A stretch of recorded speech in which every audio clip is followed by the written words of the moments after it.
नमस्कार मित्रांनो, आपण बघणार आहोत बँक निफ्टी. आज बँक निफ्टी 20-25 पॉईंट साधारण गॅप डाऊन ओपन झाली आणि त्यानंतर कंटिन्यू 10:30 पर्यंत आपल्याला खालच्या बाजूला तिने ट्रेंड दाखवला.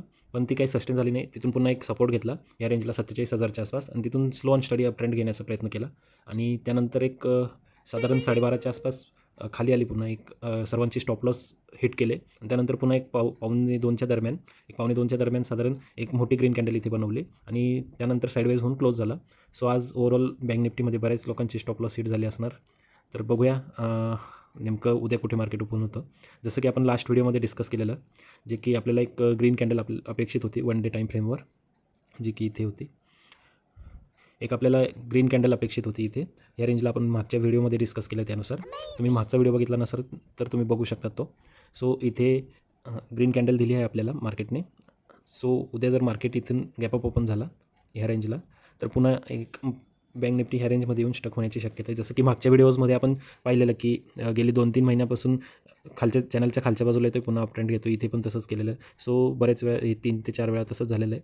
सो बघूया उद्या जर पुन्हा ह्या चॅनलमध्ये आलं बँक निफ्टी, सो इलेक्शनचे रिझल्ट होईपर्यंत ते इथेच कुठेतरी ह्याच चॅनलमध्ये असणार आहे. आणि जर उद्या जर बँक निफ्टीने गॅप डाऊन ओपन दिला किंवा फ्लॅट ओपन दिला तर साधारण ही 47,000ची लेवल जर खाली क्रॉस केली इथून प्राईज ॲक्शन बनवून तर एक 700-800 पॉईंट्स आपल्याला एक ट्रेंड मिळू शकतो. खाली डाऊन ट्रेंड दिसू शकतो. सो आपण तो कॅच करण्याचा प्रयत्न करणार आहोत. पण बघू तो नेमका उद्या मिळतो परवा मिळतो ते आपण सांगू शकत नाही. तर आपण त्यावर लक्ष ठेवूया. परंतु जर मार्केटने इथे गॅपअप ओपन दिला आणि ह्या चॅनलमध्ये पुन्हा आला आणि साईडवेज होऊन पुन्हा एक अप ट्रेंडची शक्यता आपल्याला इथे आहे. सो उद्या आपल्याला नेमकं कळेल की बँक निफ्टी पुन्हा बुलिश झाली की इथून पुन्हा ही रेंज ब्रेक केल्यानंतर फ्लॅट ओपन झाल्यानंतर इथून एक प्राईज ॲक्शन बनवून खालच्या बाजूला येते किंवा एक प्राईज ॲक्शन बनवून वरच्या बाजूला जाते. तर हे आपल्याला उद्याच्या मार्केटने क्लिअर होऊ शकतं आहे.